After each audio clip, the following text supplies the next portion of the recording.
All right, hello and welcome. So we're very happy to be back here again to talk to you more about the duck. And yeah, we can talk about the duck all day. So it's very exciting for us.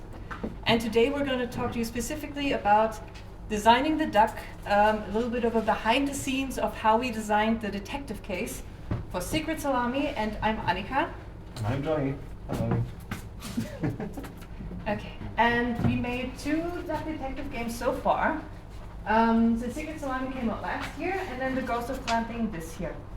And we sold over 300,000 copies so far, but for both games on all consoles. And we're very happy with that. That's very nice. So today we're going to talk about the Secret Salami, and we are going to spoil some of the plot of the game. So if you haven't played it, you can leave now. Or if you want to stay, there's a second game, so you can spoil this one and then if you like it. And then we're going to talk about the narrative of designing the detective case of the game. But we believe that these narrative tricks could probably be used for any sort of narrative. So it's more general advice as well. So to give you an overview of the project, we'll just start with like design goals, which is that we wanted a twisty detective case. So sort of like Agatha Christie or Conan. We wanted something where, you know, it's a big reveal at the end. We knew that we wanted the player to deduce the story. So that meant games like Obra Dinn or Case of the Golden Idol. We wanted to make sure that it was a thinky game and not necessarily just a narrative experience. And finally, we wanted the game to be cozy and also for a casual audience. So anyone could pick up the game and play it and reach the end and not get stuck, which is the sort of twist we were putting on the experience. Nice. And we're going to give you a recap just because it's been a year or maybe you haven't played.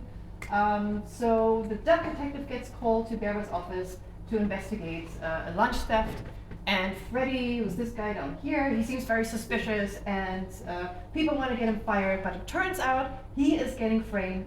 And the duck detective uncovers a big salami smuggling conspiracy and and arrests the salami bandit and his accomplices. Well, you get to pick actually who you arrest, but yeah, that's the gist of the case. Okay, and we're gonna give you a step-by-step just how we went through designing it. And it's really cool because I found this page of my sketchbook that's actually precisely from that moment where Duck Detective was conceived, which is really cool. And so we were at Cologne, main station. We just came back from Gamescom. I think we were at a coffee fellows here, and Johnny was just, I don't know, playing on his phone or something when you were drawing. And we missed the train actually, we were sitting there. But anyway, so we came back from Gamescom, and we saw that the publisher that originally was interested in funding us was not anymore. And so we had to come up with a different game plan. We were like, okay, let's make something else. All right, let's make something called Duck Detective. And then we thought, okay, first we need to start with what the setting actually is. And we started brainstorming. We were like, okay, we could do supermarket. We could do cruise ship. We could do anime convention. There's an X next to it. I think we already ruled it out because there's too many people there. It's like we want to keep it small. We could do a university. We could do a water park, an amusement park, a hotel, or an office. And then for some reason, the boring office just appealed to us the most. We're like, okay, that's exciting for us. Then let's just go with that. And as a second thing, we want to think about, okay, but what's the cool twist? What's the big reveal? What's the thing that will make people go like, oh wow, okay, that's cool. That's something a bit new, right? And so I thought, okay, let's write what we know. And I worked for customer service. And so I thought, okay, if it's an office, then let's just make it a customer service for like a bus company. And I thought, okay, what were the criminal activities that were going on, at that bus company? And one of them, was like, smuggling. It wasn't salami, but we wanted to make it cozy and cute, and so we changed the cover of that. And we thought, great, that sounds exciting for us, so let's roll with that. And then the final thing that we sort of needed to consider was the final puzzle piece. So in a lot of detective cases, you have this moment towards the end of the storyline where things are coming together and there's one key piece of missing evidence, or the MIPO, as Annika likes to call it. Yes. The most important piece of evidence that the player needs to figure out to bring it in at the end. And we'd like to start with that along with the setting. And originally, we have this photo of a bulldog by a photocopier. This character was cut, as was the photocopier, but that was initially going to be our final puzzle piece, which was this idea that the salami bandit, this criminal, had been photocopying threatening messages, and you were going to work out who the salami bandit was based on who actually owns the photocopier. But that got cut, and instead we ended up with handwriting. So instead the salami bandit wrote handwritten notes, and you were able to work out who the salami bandit was via the fact that they'd written too many handwritten notes and sort of, got too cocky. Yeah. And then one other thing that happened, like the bulldog that got cut, we started off with a larger cast of characters for the storyline. So on the right you see this security gorilla lady, and then there's a deer, and then there's the crocodile and the giraffe that actually end up in the game. But we sort of combine these certain characters together if they serve the same purpose in the plot, or if their purpose could be brought together, just to make it easier for the player to actually understand all the different people. So for example, the security lady was going to block you from entering the bus office, but instead we realized that the giraffe, who was a receptionist, already could serve that role as a blocker. And so, yeah, they became one person. Nice. Right, another puzzle piece is the misdirection, or the magic trick, as we like to call it, where you present the player with one storyline, but it turns out it's actually about something completely else.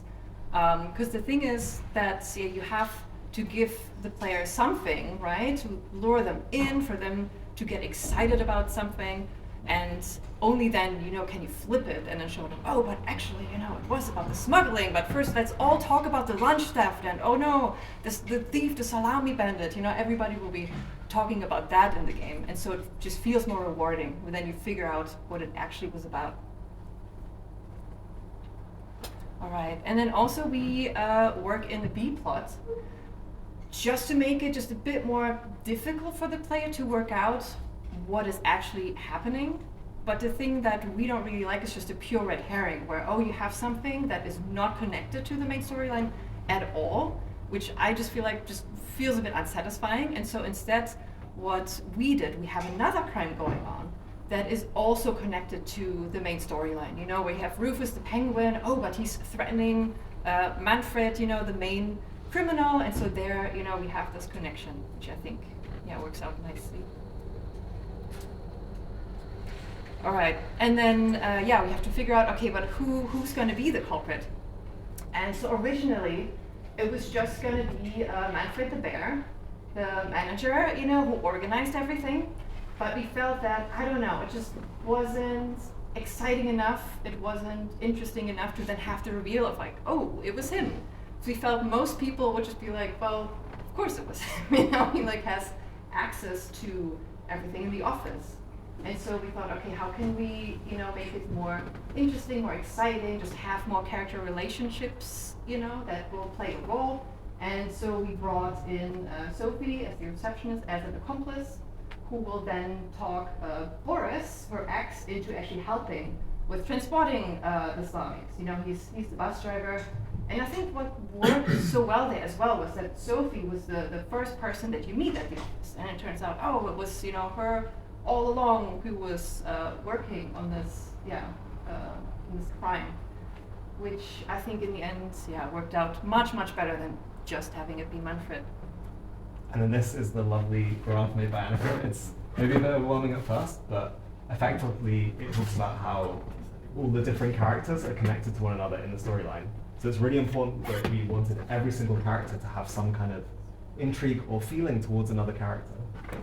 So we have this section we had before, which is around like the smuggling case with the three criminals, but then also you have sort of Rufus, this penguin, who knows about the smuggling case and therefore is blackmailing Manfred the bear over the case, and how that sort of starts to cascade out.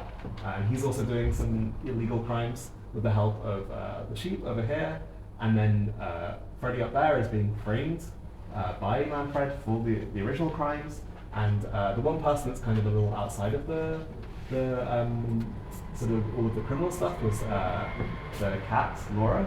But the thing is she's the person that actually brings you to come to the office in the first place. So it's kind of like she was your starting point. And she's part of the misdirection. So again, we have, Yes. it's not a crime, but it's just still an extra thing that she's part of. But I think definitely when we were first making the game, all these connections weren't necessarily clear. Like we had the ideas for these different people that would be working at the office, but over time we made sure that characters had to have really strong ties and links and feelings towards one another, whether it's strong dislike or like, which is really important, and ends up with lots of arrows going all over the place, which I think is kind of important to. All right, and then what mistakes did we make and what did we learn from it? So in the end, I think, you should not be afraid to give away too much too early. Like I was saying before, we can't just let you go into the office and then there's nothing for you there. Originally, the player had to figure out themselves that, Laura wants to get Freddy fired and all these things that people had negative feelings towards him. But ultimately, it just makes it really boring. You go there and no one wants to tell you anything. And also, I would say that people figure that out, have a much harder time figuring out the case than you might think. Because of course we know the case and we know everything. And so we see the salami, we're like, oh yeah, of course they're smuggling. But someone else who just sees a bag of salami on the floor is not going to assume they're smuggling this salami across the border, right? So it's perfectly fine to show them this early. And it just makes it more interesting, right? If you see something early on and then you connect it just way later in the game rather than showing it to you just before you connect it. All right, and then also, I think it's important to present information to the player that is not already a deduction made for them. And it's like we present the information that the duck and the player knows. So what I mean by that, for example, is that originally, when you inspected Freddy here, and it says Laura on the mug, it would say Laura, stolen mug, and bad coworker. And the problem was that we didn't know if at that point the player and the duck had worked out who Laura was. And so if they hadn't worked that out, how would they know that he stole the mug and that he's a bad coworker?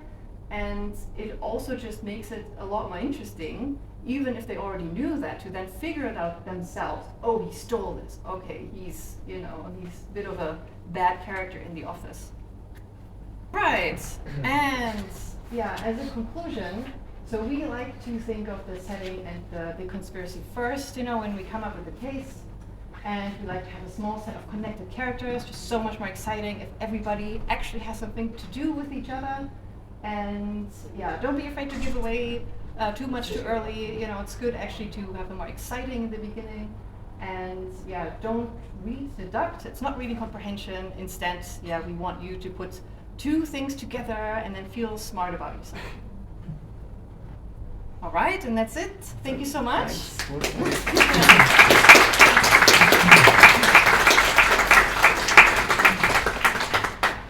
All right, do you guys have any questions? Yes? I felt we are burying the lead a bit here because, let's turn back to that train ride back from Gamescom. Mm-hmm. You had this idea of coming up with a detective game there. Mm-hmm. And so how did the whole we turn deduction into this kind of Mad Libs looking text thing to come about? Like how did you, because it's one thing to think of, okay, we want to make a detective game, the next idea is, okay, how we turn detective work into gameplay. Mm-hmm. Well, I mean, we didn't come up with that. We just stole it from Case of the Golden Idol. All right. Yeah. So there's this game called Case of the Golden Idol, and it's amazing, and we absolutely love it. But it's a very gritty, very, very difficult game. It's a very serious setting, and so we thought, okay, it would be really cool to make a casual version of that. And then also for you to actually be a detective in the game. Because in that game, you're kind of in this god mode. You're not playing a character and you just look at these scenes, and we thought, oh, but how fun would it be to make a version where you walk around and you interact with the characters and you can interrogate them. So it was kind of, that mashup of that game, then also kind of like the Sherlock Holmes games, and then making it our own with, making it the vibe that we enjoy. Yeah. Pretty much, all of the game mechanics are brought from other games that we played, and we just brought that together into a new package. Yeah, we're not that original. Yeah, we're not that original. No, but that's interesting because did you fear the comparison with that game? Because I think that goes for a lot of like the student teams here and ours as well. We of course have also games that we like straight up borrow mechanics from or that we are inspired by. And I think the most terrifying nightmare thing is, oh fuck, everybody's just gonna say, oh, that's a bad case of a Golden Idol clone or whatever game you're making there. Were you afraid of that happening, and did that happen anyway, shape or form? So yeah, I mean, one thing we were worried about is just that people who enjoy Case of Golden Idol, they wouldn't enjoy Duck Detective as much because it's very, very cute. Is that they actually enjoyed, you know, the grittiness of it, and we did have some players who said, oh yeah, I enjoyed this game, but actually this game is too easy as well. So they, you know, had a misconception of the difficulty there. So that did happen, but not too much. And I also think we kind of reached an audience that was also a lot actually outside of Golden Idol. So maybe sometimes if you're inspired by a game, but you make it your own, it actually becomes, you know, a whole other market. And so those people that didn't know Golden Idol, I think they enjoy, you know, Duck Detective even more because they didn't have any preconceptions. I mean, I think with hindsight we can say that. But I think at the time, we were very, very afraid of the game Frog Detective, weirdly enough. Oh yeah. I like because it's another animal detective, and we did feel like we were sort of treading on someone's toes maybe a bit with being so overt and being like, this is now Duck Detective. And I mean, now like we can look back and be like, well, it's a very, very different game, and like using an animal is not a particularly original thing to do for detectives. Like there's lots of TV shows as well. There's like a Chinese duck detective TV show that I tried to watch on YouTube and didn't understand anything, but there is a duck who is a detective in it. So for example, so we're not even the first people to do a duck detective, right? So I think, there was a lot of fear, not fear, but there was a lot of, But we were worried. We were but worried. No one said Frog Detective. No, we didn't have a single reviewer like, oh, this is just Frog Detective and bad or something. Yes? Well, how did you go about finding the balance between the narrative / gameplay and the art style or art direction of the game, and like to what level does the art just present the game and that you want to show? Yeah, so on one hand we wanted to make it look very cozy and cutesy and wholesome, but on the other hand we didn't want people to think it was a kid's game. So it was a very difficult balance, and I think one thing that worked really well there was actually the Duck Detective's voice, because for some reason I was like, no, I want the deepest voice possible, you know, and just to have that in contrast. And I think also starting the game with, you know, this bread addiction, then people can already see, oh, okay, it's not a kid's game, it just looks kind of cute. So, you know, there we got the balance in. But yeah, just for the art style in general, we went, again, cutesy, big shapes to kind of suggest to you the difficult level of it. And just, I don't know, kind of the vibes of the lighting, I guess. And then narratively, I'm a big person. I find it very important that you don't use like swear words too frequently. Like I think I had the F word in it, and Johnny was like, I was like, no, like this game can only go as far as a damn, for example. Like it's like you got to find your like how colloquial your narrative, like your speech is going to be. And then also we had things like ashtrays in the game because it is a film noir thing. So like, you know, someone's going to be smoking in a dark room, poorly lit, and then we ended up taking out things like ashtrays or. It was a very beautiful essay. It was a lovely ashtray. It had to leave, and like things like beer and like alcohol, like knowing like what you're aiming for. Obviously, like beyond like just age rating stuff, but like tonally as well. Like because we didn't think smoking is a particularly cozy thing, right? Ultimately, so that's also how the narrative sometimes has to adjust to fit the art style or the like game design, I'd say. Thank you. In the beginning you mentioned that you got dropped by your publisher and then developed the idea for Duck Detective. And after you got dropped by the publisher, then how did you go about like financing and marketing and publishing this game?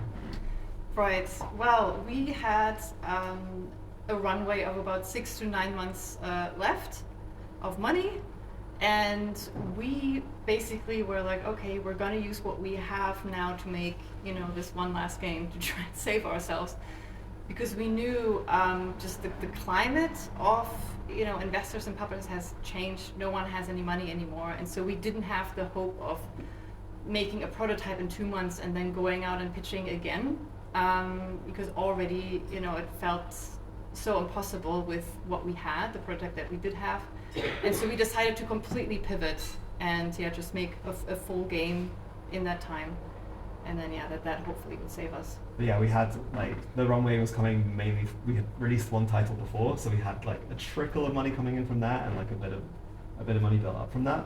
And I would also say that we also didn't pivot. Like the pivot didn't happen immediately. Like I think Johnny wore me down. Yeah, I basically like it was a battle of attrition where like I feel like as a game director you're steering a very, very large ship, and that's Annika's job. And I'm sort of like a deckhand running around panicking about the small things that are going on. I think sometimes when you're like commanding the ship, you've got to be really careful that you don't make quick movements really quickly. So Annika's job is to like keep that stability, make sure, also just for the team as well, like if you're constantly chopping and changing. So like for the months leading up towards that detective, we were still pitching and there was still hope that we might find the money, but I was sort of in the background being kind of annoying, being like, we need a plan B. Yes, we need to make something quick, just on the side, come on. Yeah, you know what I mean? So like the iceberg is coming kind of situation. So we had been discussing ideas before, and then when that fateful day in Cologne when we missed the train, like that the seed had already been planted that we might have to do it, so we'd already kind of, you know, had small discussions and stuff. So yeah, to give you an idea, yeah. Yeah. All right. I think that's it. Yeah, thank you so much, guys. Thanks. It's a lot of fun.